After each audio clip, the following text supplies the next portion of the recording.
امروز قصد سفر داریم به طرف ولایت کندهار زیبا. دمی کوتل غزنی رسیدیم. شما این منطقه رو ببینین چقدر زیبا معلوم میشه. یعنی به این اندازه سرد است که شیشه عقب شما دیدین دوستا که یخ زده. این گوشا دستای من تو میلرزید. گوشا را خوبان. گوشای ما بود چوچه سین. عمرت کم است. خب کسی که گوش کلان باشه عمرش زیاد است. دیره ما واقعا تجربه کردیم دیدیم از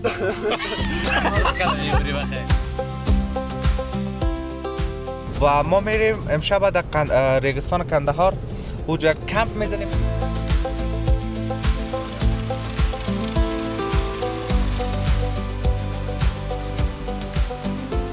آفرودینگ شب و روز دیگه نمیخواه. واقعا با من یک تجربه نو است، یک تجربه بسیار خوب است. حال را ازش لذت بردیم. بیایم ببینیم که بعد از این چی میشه.